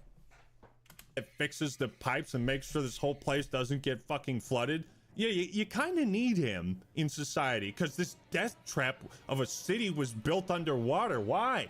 Did Andrew Ryan know that people can't breathe underwater? Was he stupid? There's tons of debate to be had about, you know, the themes of Bioshock. One thing that's interesting is the idea of a utopia with ultimate freedom for all ultimately can't work. Such a society is ripe for exploitation and corruption, as there are no guardrails in place to stop the main villain, Frank Fontaine. Andrew Ryan could not control or contain Fontaine without violating his own beliefs and yanking the great chain his way. So in essence, Andrew Ryan becomes the very thing he sought to leave. Regardless, I think Bioshock represents politics in video games at its best, or near it. When we have something to talk about and debate, ideas and concepts to share with one another, that's when video games turn into like a fucking book club, right? Bioshock 1 has one of the greatest video game stories of all time, and none of it would have been possible without political inspiration from the real world. I mean, the thing is that, like, you can, like, make book clubs out of video games, right? Or, like, any, like, piece of art or medium, right? You can do that, right? That's the great thing about subjective thinking, right? You can make, like, a little club out of it, or you examine a piece of media or, like, a game or a movie or whatever and just be like, so what do you think the messaging was here? Oh, I thought of this. Oh, I thought this. Oh, I thought this. Or there can be, like, a general consensus and agreement, and it's just like, oh, okay, you know, book club over. Yeah, next week we're gonna cover this thing or whatever the fuck. You know, that's fine. I think that's totally okay, you know? It posed an interesting question of morality to the player. And then you had Bioshock Infinite, which offered such thrilling and complex choices as be racist or not. That is now true. Let's take a look at an example where politics detracts from the experience, pulls people out of it. Dragon Age: The Veilguard. If you come across as preaching your political agenda, you're going to alienate everybody who doesn't agree with you. About as true a statement as one could possibly say. But it's the That is true, but it depends on how it's done and the sort of time frame that it happens. This is mostly where I wanted to engage with this video, was because of Dragon Age Veilguard. Because I do agree with the Act Man that overall, the writing of this game does not seem to be the best. Which is to be like the best sort of like writing of complex topics that you would expect from a BioWare game. Although, like, I don't really blame BioWare for that. I blame more EA for that, because apparently this game had a lot, which the Actman does get into. So I'm stealing his thunder here a little bit. Veilguard had a lot of problems in development. Like, a ton of problems. Or, like, random changes just would constantly fucking happen. It's just like, well, you know, they're too far in to really scrap the project, and they have to put out something, so they put out Veilguard. Now, the thing is like, it sort of depends on the time frame. The reason why something like a BioShock can work really, really well is because, let's be honest here, most average individuals don't really know much about Ayn Rand. Let's be honest, most people don't really know much about Ayn Rand, and it's sort of like, it's very 1920s style. Like I just was described before in the Dexdigi video, if you take an idealized time, like a time before, you talk about particular events from a time before, long ago, most people are pretty much detached from that and can recognize, like, yeah, that was pretty bad. Like, we probably shouldn't do that again. But if you're talking about more recent events and you're being rather explicit about it, and you're basically holding up a mirror to someone saying, like, you need to reflect on these particular thoughts and actions, you have one of two things that can happen. Either they do genuinely reflect and try to get some kind of a lesson and either continue to keep being an asshole, or they grow as a person. Either one can happen. There are sub-endings to that first choice. Or there's a backlash. And it's a reactionary backlash. A person just gets inherently quite pissed and mad, saying like, how the fuck do you dare describe me like that? Even though they know deep in their subconscious, oh, that is like, they got me. They got me good. But they're not really willing to admit that. You know, it's like the 5 stages of, like, denial, grief, where, like, the first bit's just gonna be, like, denial. The first stage is denial, and, like, just based off of there, it can branch off into, like, 50 different, like, subsets, like, depending on the person. So, generally speaking, like, if you're talking about, like, more recent stuff, you kind of have to meet people where they're at. It's a very tight rope to walk, especially because of the highly politically charged sort of time that we currently find ourselves in. Explanation for why BioShock gets away with being explicitly political and Dragon Age: The Veilguard doesn't. It's because there is no deeper meaning to analyze behind Veilguard. The characters just straight up tell you the point they want you to take away from everything. You see, the novel Atlas Shrugged and the whole time period of BioShock takes place in the far distant past, but a fictional version, a believable version. Right. So when you're trying to breach the idea, this is it's the Dexdigi concept that was being described earlier, but yeah. Of covering identity politics in a medieval fantasy game, you have to hide that a bit. Recently, EA CEO Andrew Wilson, Mr. Is This Good for the Player, came out and said that Veilguard, quote, failed to resonate with a broad audience. Why do they always fucking say that? Like, can we stop? It's stupid. Yeah, it's stupid fucking jargon. I kind of agree with that, yeah, to be honest. Like, Andrew Wilson needs to be like, fuck, I can't just say that the game was just dog shit, but, you know, soft language, George Carlin bit, blah, blah, blah, blah, blah. I always feel like the implication behind broad audience is we don't have enough money. We're not making enough money. Excuse me. But Andrew Wilson believed that Veilguard failed because it didn't have live service features. Everyone knows BioWare and live service go hand in hand like peanut butter and jelly. Now, there's several reasons why Veilguard didn't appeal to that mythical broad audience: corporate meddling, a bizarre rebrand late in development, the 10-year gap between Inquisition not being relevant. BioWare's slow, declining overall reputation, the ongoing layoffs across the industry. But in the focus of this video, we're talking about the writing. BioWare is no stranger to writing games with a diverse cast. That's who true. represent different Effect, worldviews, religious That was orders, BioWare. and parts of these And Dragon fictional Age. universes. So why is politics now suddenly a problem in Veilguard? Because it's written like dog shit. It's the biggest piece of dog shit. The way to get audiences to think about complex social issues is not to just beat them over the head with the point. Like, they have a fucking coming out part where Tosh just straight up says, I'm non-binary.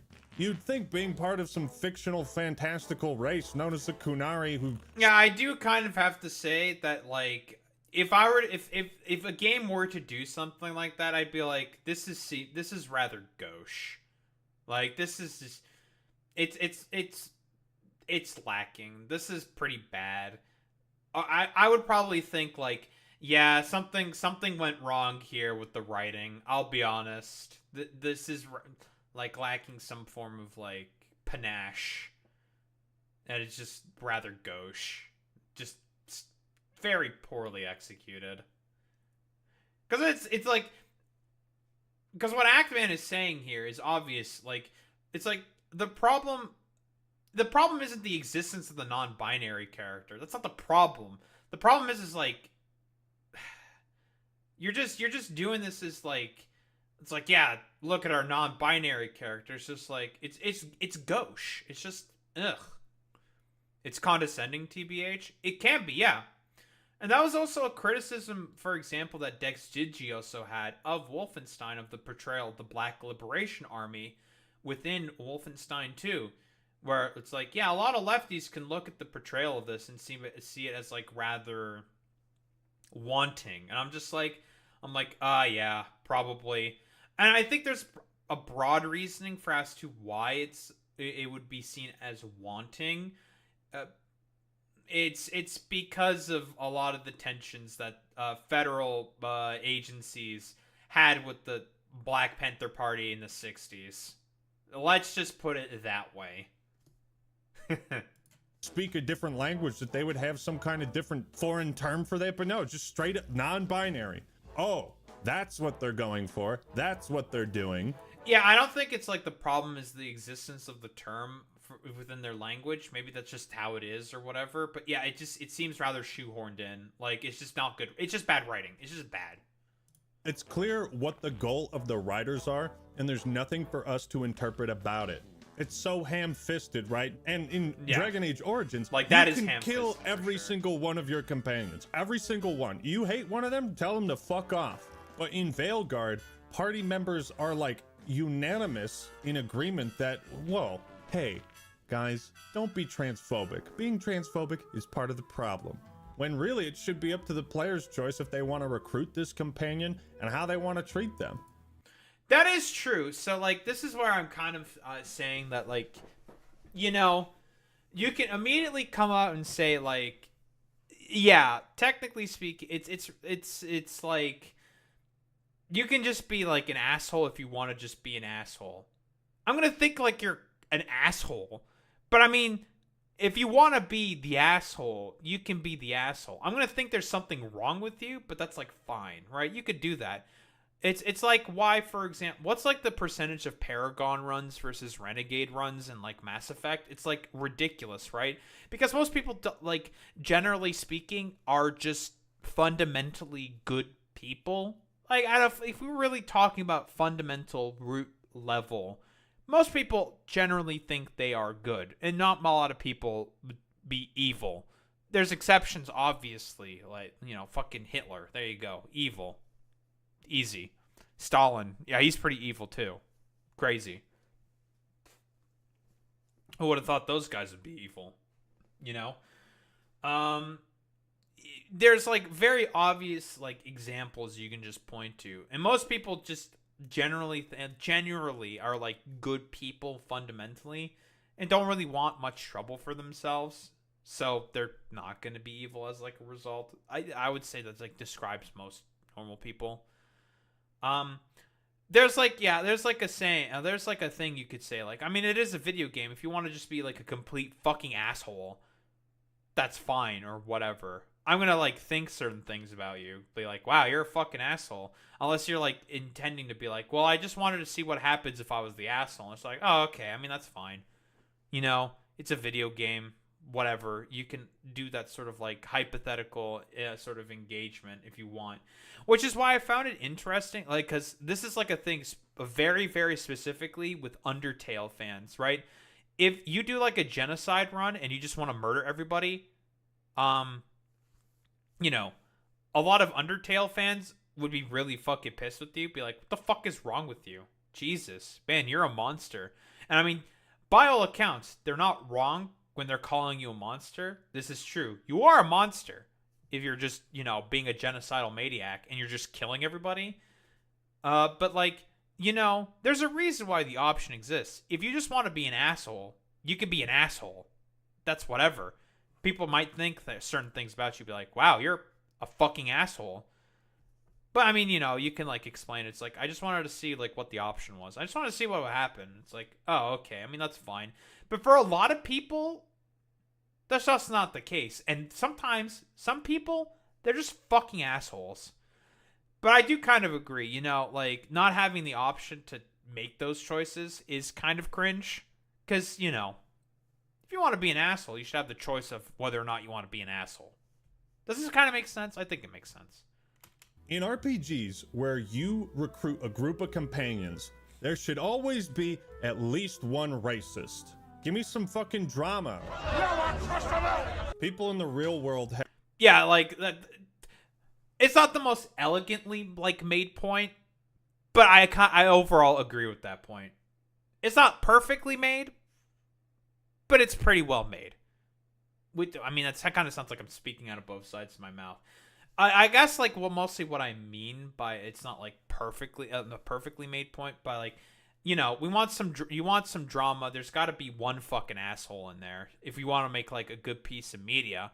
I don't necessarily agree with that. You know, I don't think you can make good media where everyone is, like, normal and one guy isn't, like, a complete fucking asshole, right? But, I mean, if you're making something... I guess it just mostly depends on the... It mostly just kind of depends on the kind of game that you're saying. Like, there's a lot of, like, narrative games, for example.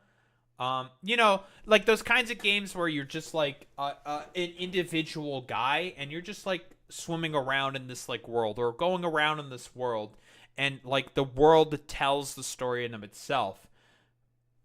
I would argue in a game like that, that sort of dynamic doesn't necessarily have to exist, you know, where there's one guy who has to be a clear fucking asshole, or like a racist or piece of shit or whatever, or just generally just like a bad guy.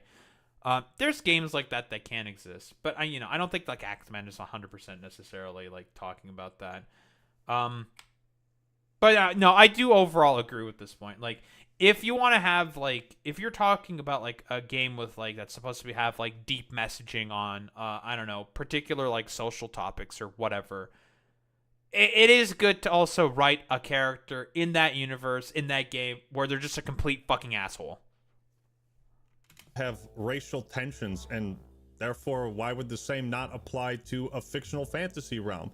Because discrimination might make people uncomfortable, even though it's realistic. And let's not pretend like the idea of some character that breaks gender norms is like inherently a bad thing. You don't have to look far in film and video games to see a deep admiration and reverence for female characters that break typical gender norms and embrace the role typically reserved for masculine men.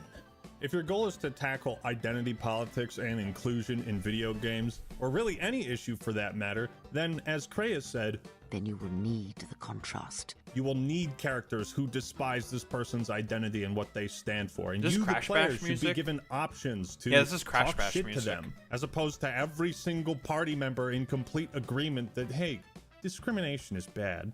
We see this in Origins. Yeah, it's like right? kind of like a no shit, yeah, we know. Of what it would look like if communism worked. Everyone's inspected at birth. They're given their role at birth. Their role is their name. So what you have... That's not what communism is. It's just not. It's not it. Oh, the Soviet Union and its fucking consequences. The Soviet Union and its consequences will affect everyone for the rest for the coming generations.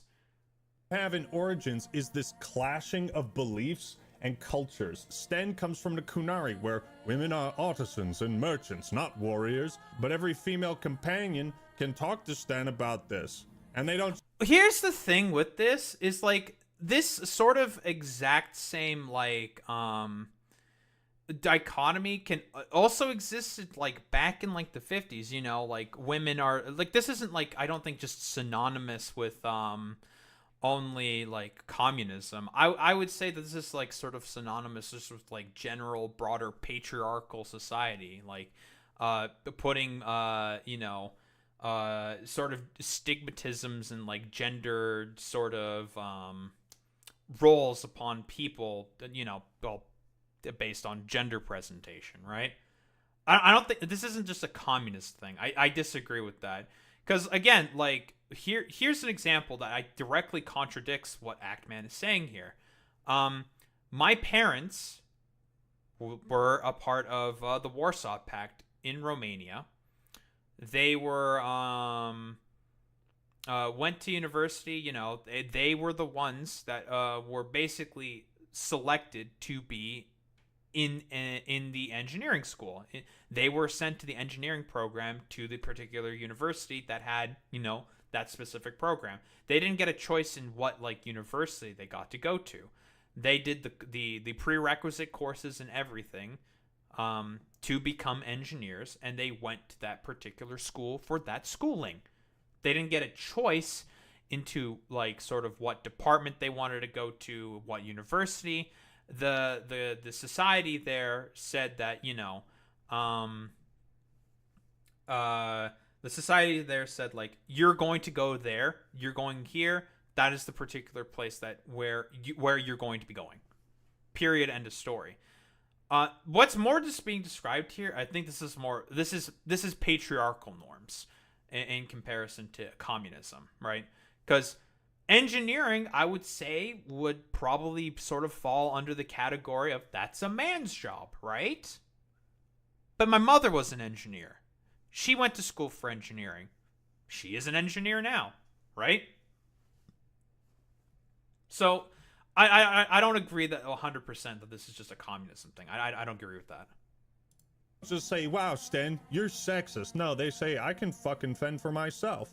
So the game is not telling you what to think or believe or who to agree with or disagree with. Both characters are making their respective points, and it's up to you to decide who makes more sense.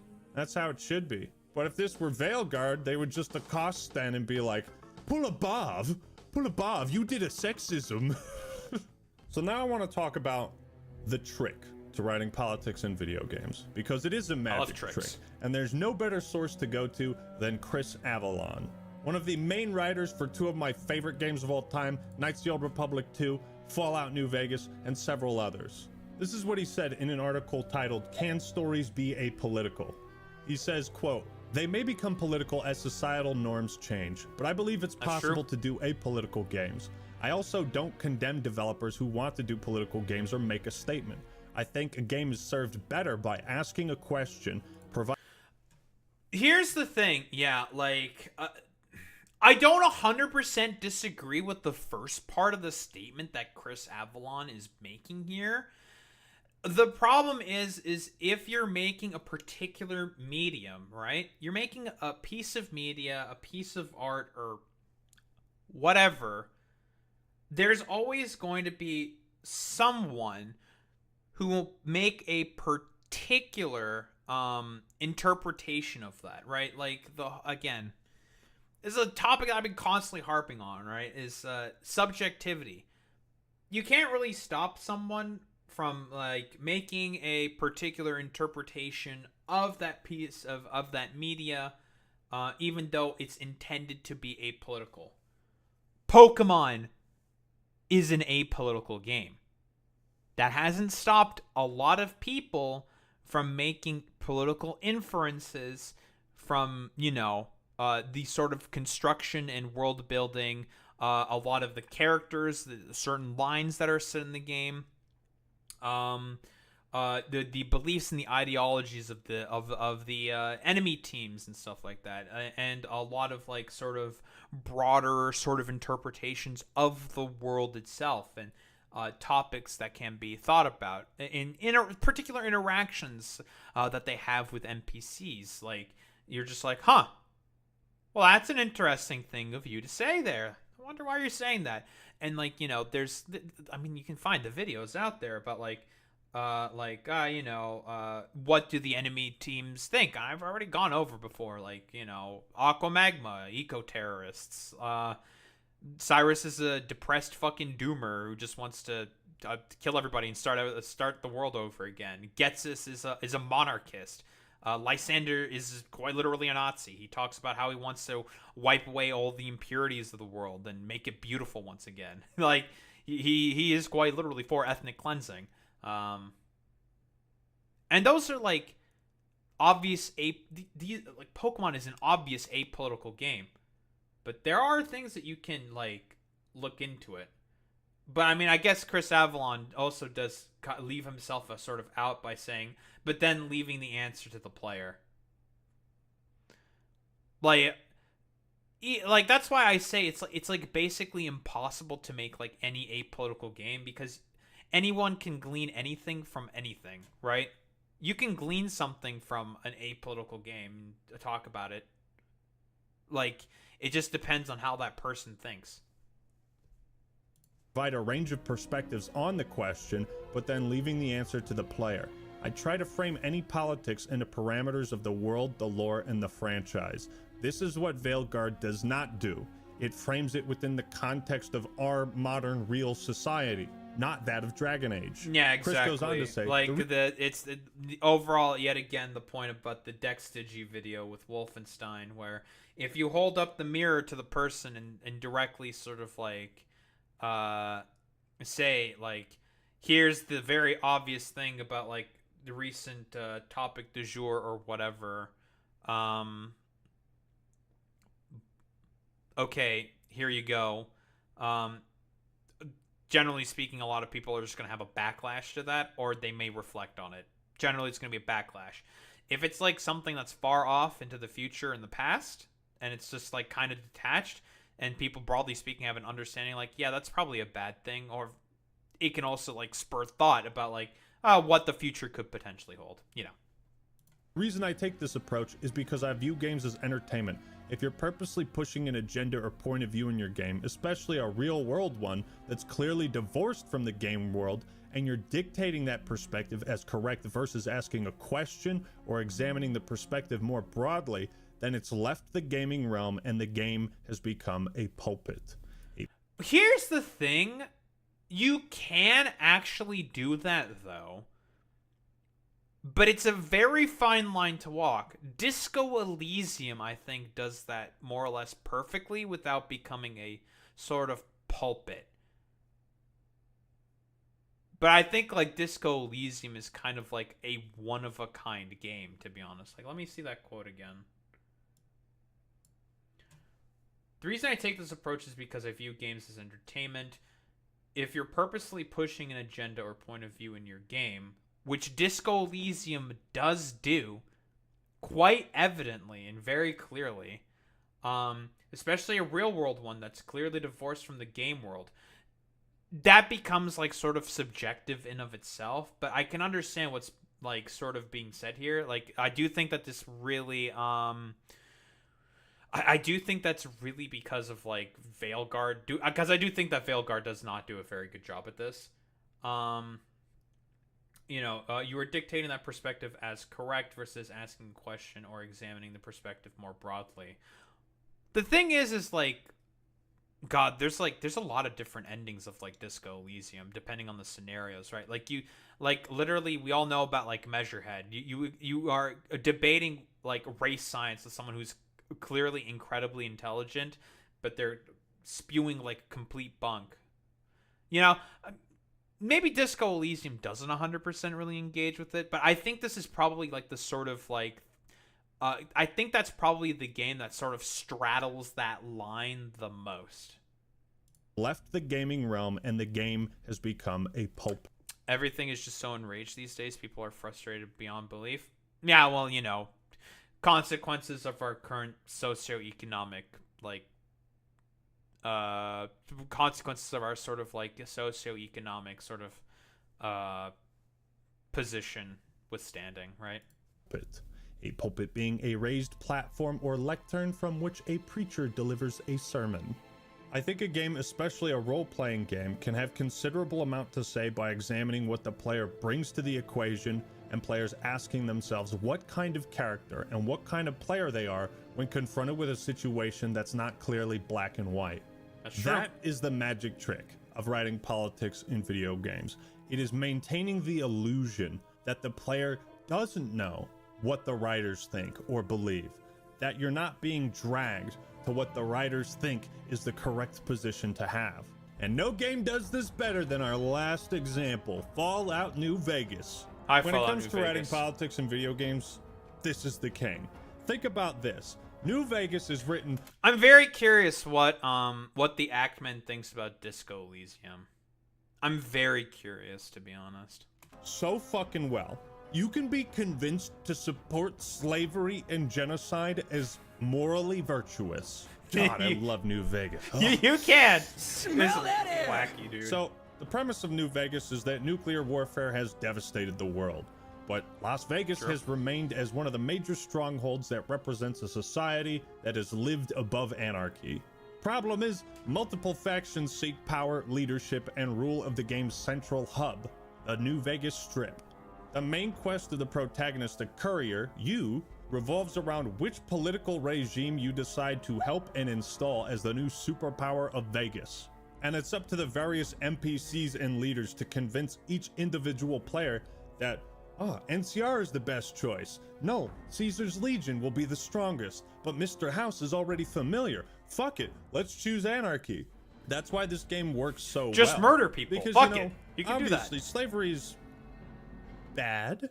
Mass slavery is pretty bad. Slavery so much. If I could go back in time and undo slavery, I would. However, the issue of a nation and world devastated by nuclear fallout presents an unprecedented series of circumstances. The world is in chaos right now. Society has essentially had a factory reset, so in order to fight the growing anarchy and chaos, fear must be spread throughout the wasteland. And that is what Caesar and his legion do. That is what they epitomize. The ends justify the means. Let's look to the long... Yeah, the Caesar's Legion, the very clear and obvious fascists, right? Like, I'm telling you, yeah, they did a really good job. Bethesda, their writing, peak, very good. Biggest lasting civilization of human history and replicate their beliefs and their style of government. I used Imperial Rome as the model for my legion precisely because it was so foreign, so alien.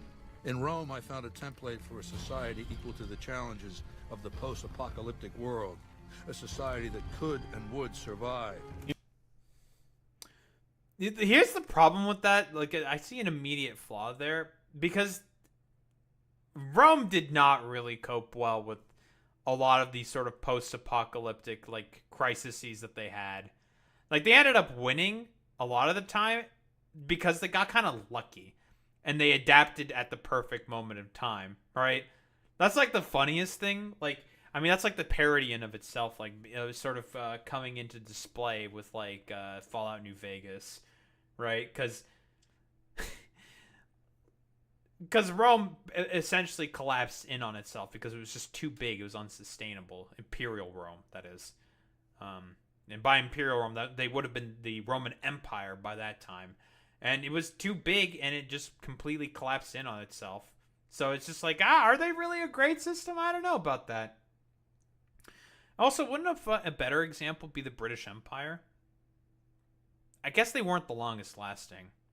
Technically speaking, the Roman Empire is the longest lasting, but you'd also have to, like, count the Byzantines and stuff like that. I guess it depends on your interpretation. Yeah, you know, it depends.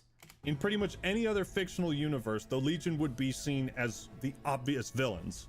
But in Fallout, the world we knew it is gone. The rules have changed. What pillar of strength does humanity fall back on when so much progress has been lost and destroyed?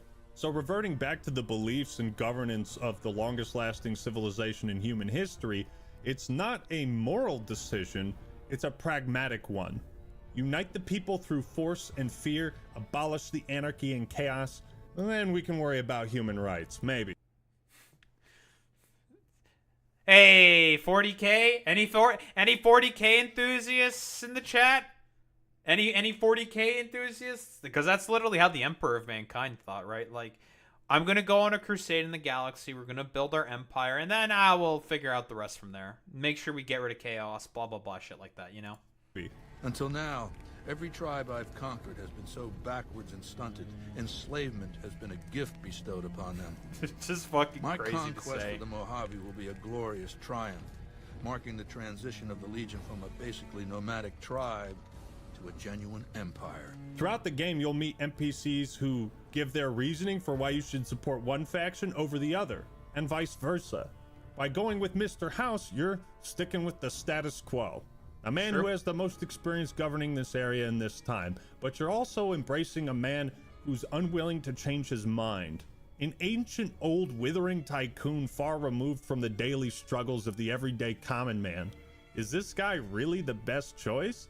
He sits locked in his palace and preaches about getting humanity back on the right track, but is he only doing that for his own self-interest?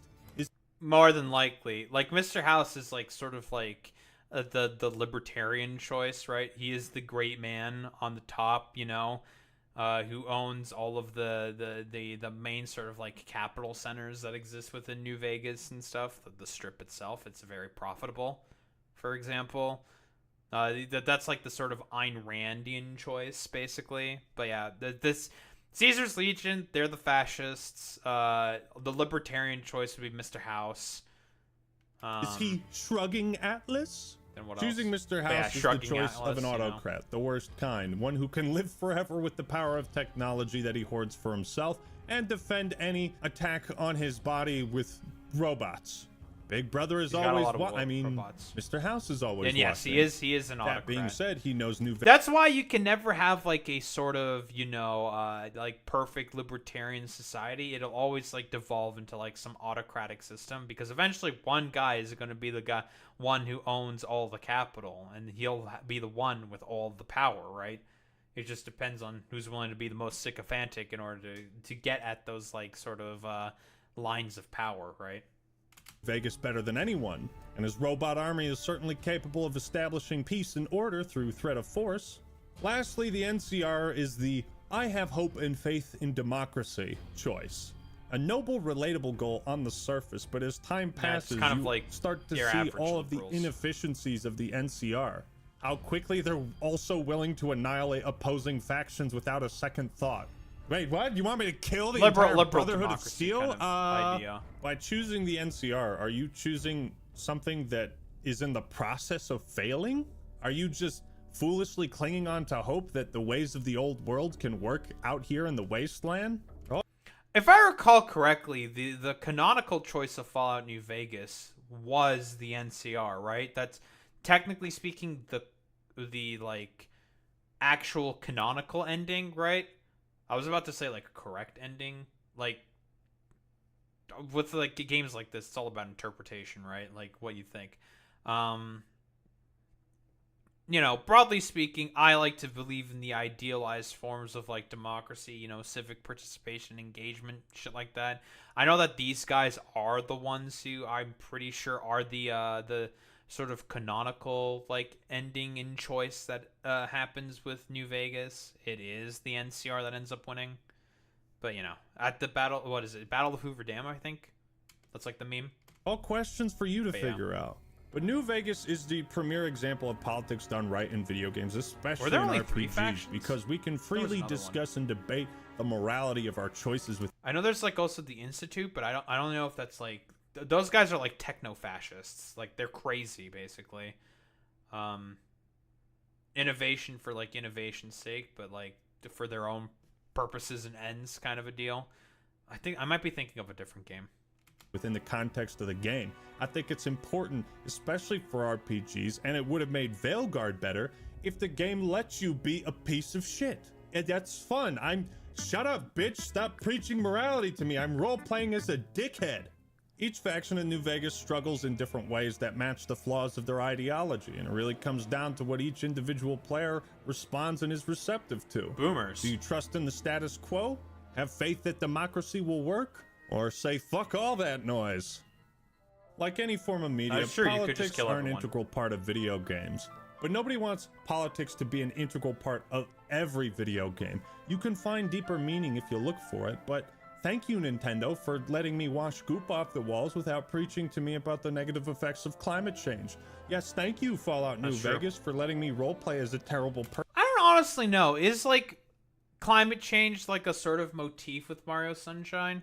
I don't really think so. I think it's a little different. Person maybe. without feeling like one in the real world. Politics in video games is not a matter of making a statement, but rather, as Andrew Ryan put it, asking a question.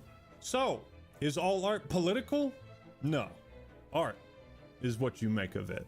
Art is not what you see. Which is a okay. I also disagree. I think I disagree with that statement. Yeah, I do pretty much disagree with that statement. I'll be honest. All art can be political because again, it depends on what your sort of like subjective take can be, which can be a political take. So technically speaking, the statement of all art is political can be true. You know, all art can be political. Is it always political? Probably not. Like you'd have to. It would have to be like a stretch to come up with like a potential meaning like that. So you can then argue that like, oh, well, that means that it's not political. It's like, well, you know, sometimes also saying nothing in of itself, like I described earlier, can be saying something political in of itself, right? Like I described earlier in like the sort of the idea of like the centrists who complain about politics all the time, like with I think it's a TikTok actually of like the person who's like complaining, like the centrist guy who's complaining about like, man, you like make everything political, but not everything is political. That in of itself is a political statement. You're essentially co-signing yourself to saying like, well, I'm like more or less okay with the current status quo. I don't have like a huge problem with it. I just, you know, get annoyed and frustrated when you just keep like bringing it up and talking about it like all the time. That's a political statement, right? Like you're essentially co-signing yourself into like being okay with the current status quo, which has obvious problems, even though they themselves would agree like, yeah, I mean, there are problems with the status quo. I do agree with that. Then it's just like, well, then why do you think like we are currently like living in an environment where everything is political? Like, clearly that's not true. You do agree with that. You're just like, I don't know, potentially lazy about it. You don't want to think about it. I mean, that's fine, but you can like admit to that, and that'd be fine. You know, so I don't necessarily agree with this. See, it's what you make others see. Thank you all for watching. Hope you enjoyed the video. Leave a like if you did, and don't. All right, that's that for that video. Lovely. Nice. All right, conclusion. I love concluding. I mean, overall, like it's a you know, solid video. Not 100%. Not 100% agreement with everything there. You know, a lot of the concepts that I bring up overall with like the sort of like mirror reflection idea with you know, the reflecting of the mirror into someone's face. The sort of ideas that like people are, it's a lot easier for people to be detached from certain like discussions of politics,